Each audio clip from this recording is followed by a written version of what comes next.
might think the title of this video is clickbait, but it ain't. You know, you never know what someone's gone through unless you know them, and even if you know them, you still might not know what they've been through or what they're going through. And I'm going to share a little bit about myself. It's therapeutic for me, but also I think it could be helpful to others. You grow quite a bit of empathy when you understand that you don't understand.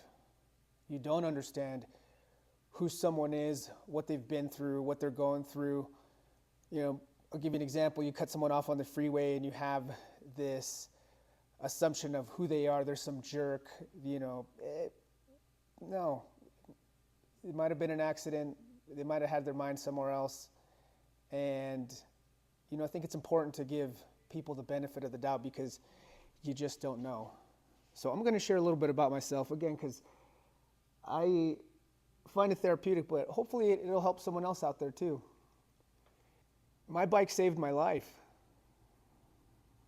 In 2003, I joined the military. I joined the Army, and I was assigned to the 1st Infantry Division. And if you're as old as me or older, you know that 2003 was when we invaded Iraq. So I had no misconception about me going to war. I knew I was going to war, and that's what I wanted.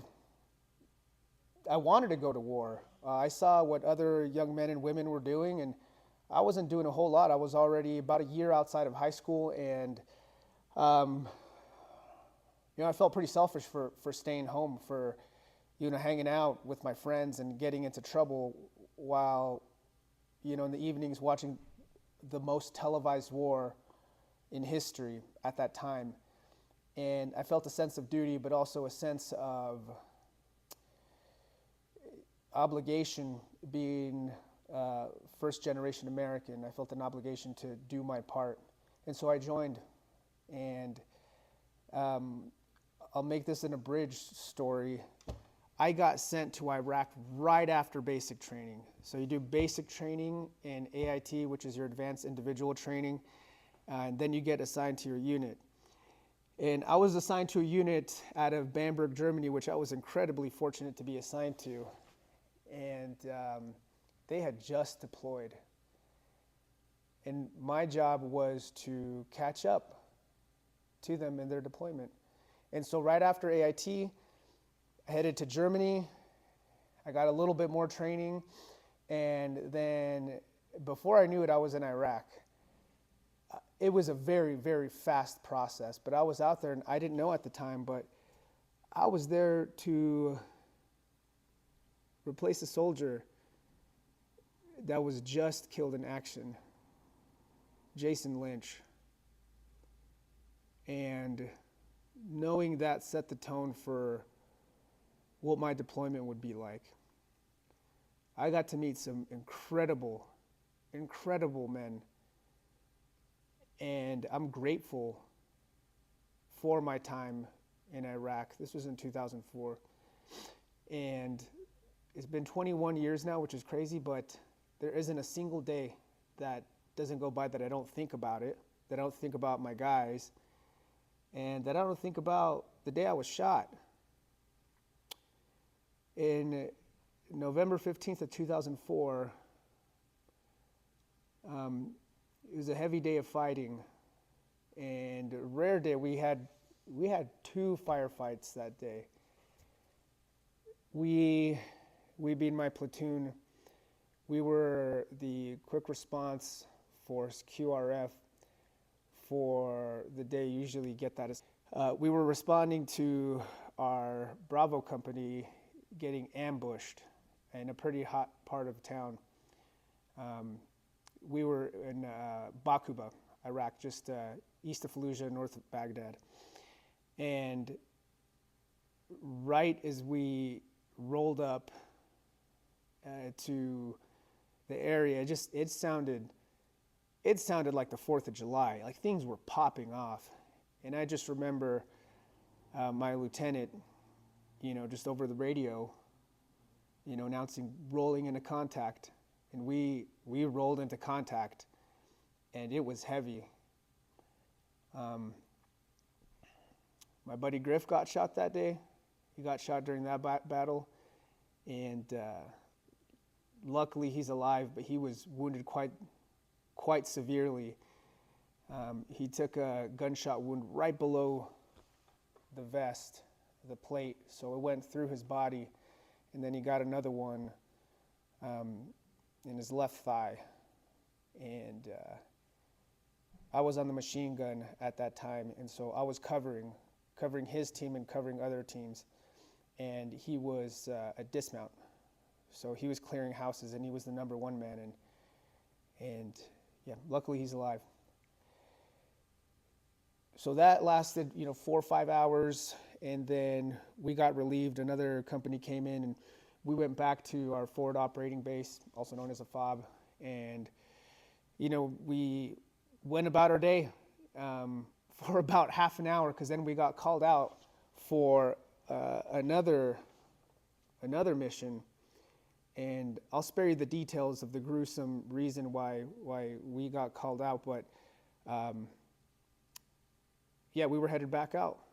And so I jumped on my machine gun. I was on the Mark 19 machine gun, which if you know, that's a grenade machine gun. So me at the time, being 20 years old now, and just feeling like a total badass being on this giant machine gun, and it felt pretty awesome. I thought it was pretty hot stuff. And we roll out of the gates, and we make our way over to where our mission dictated we should go, which was to the Iraqi police station, where insurgents were using it as a stronghold. And before we even got there, we were, I don't know how far out, maybe like a quarter mile, half a mile, and a big car bomb went off. Just a giant, the loudest car bomb I have heard or felt. But it was about 100 yards away, so it didn't make any sense. Then all of a sudden, we just got lit up from every direction. And it made sense then. We were getting ambushed. That was a call for a signal that it's time to pop things off, and things popped off. And if any veterans are out there that were in that whole mess, you don't see a lot of these guys. You're getting shot at, and you see heads pop out from places. Like, these guys are like ghosts, man. And so I was shooting in the direction where my sergeant was telling me to shoot, because I'm like looking around for heads, I'm looking around for muzzle flashes, and I'm doing my very best. And I was able to pop off but a few rounds, and then my worst nightmare came true. My machine gun jammed right in the middle of a firefight. And the Mark 19 machine gun is not easy to clear. You have to use a tool to pop the round out, and then refeed the machine gun, pull the charging handle, all that stuff. So I was in the process of doing all that because my machine gun jammed, and I must have drawn too much attention to myself trying to unjam it, because I got lit up from every direction. And it was scary. Anybody who tells you that's not scared in war, they are full of crap. That was scary. And all of a sudden, I just see blood. And I didn't know what was going on. It was like, all of a sudden, my mind turned off. And I just know I see blood. I acknowledge it's my blood. And I'm just yelling because I'm frustrated, yelling because I'm angry, yelling because how the heck did this happen to me? This is supposed to happen to someone else. It's not supposed to be me. I'm supposed to be there and doing my duty, and then I'm going to go back home. But it happened to me. I got shot in the left forearm, so that's why I was seeing blood. I was trying to pull the charging handles of the Mark 19, and I got shot in the left forearm, which was just inches from my face, and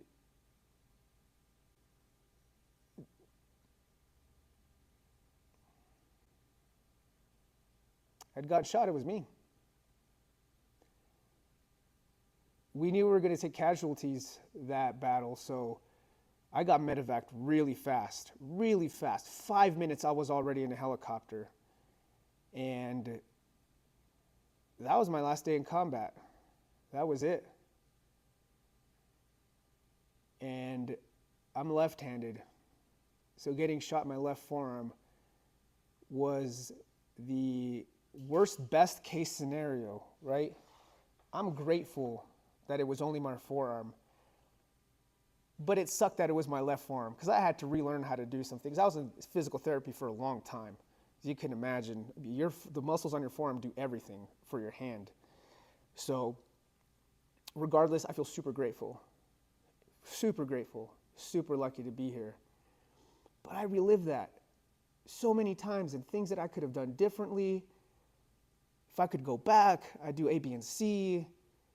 And, should I have made a different decision about joining the military? Or like all these stupid things, right? Like hindsight is 20/20. As cliche as it sounds, but I think I dare to say most veterans struggle with those kinds of things, particularly veterans that have had an experience like mine, which again, my experience is not unique. A lot of guys went through the same kind of stuff. A lot of women went through the same stuff too.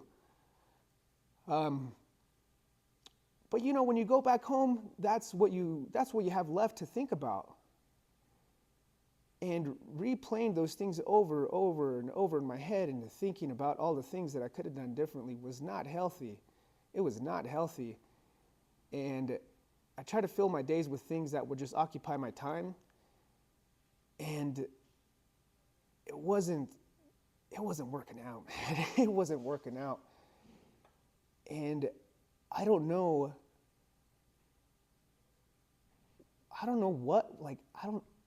what I was thinking, but I just went out and I bought a bike, man. I just bought a bike. This was about 2006 when I was out of the military. And so I just bought a bike. And this is when the internet was still not what the internet is today. And so I just found some trails, and I lived in California at the time, and to go ride my bike in the Santa Monica Hills, And I was able to forget for a little while, but I was also able to just work it out. Just work it out. Just all that pain and the anger, I let my body take it, I was going to grind this hill because I had that energy to get out. I needed to get it out.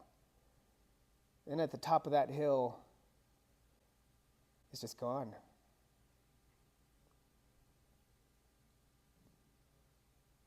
And I found great sense of relief on my bike and a great sense of peace. It's just peaceful. That negative energy, or whatever kind of energy, I just worked it out.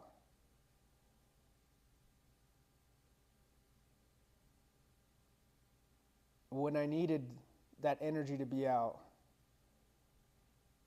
when I had those negative thoughts, those negative feelings, I knew what my medication was. And my bike saved my life. There's a lot of statistics about veterans and suicide, and I get it. And riding my bike also helped me click that I should probably go talk to someone. So I'm a huge advocate for mental health, and it takes a lot of strength to do that. Especially if you're someone hard-headed like me. It takes a lot of strength to do that. And I was able to work that out. I was able to feel okay about doing that. Because riding my bike gave me that time for clarity, that time I needed to think, but think in a productive way, And I I don't think there's another activity that I could have done or that I could do now that gives me that same kind of peace.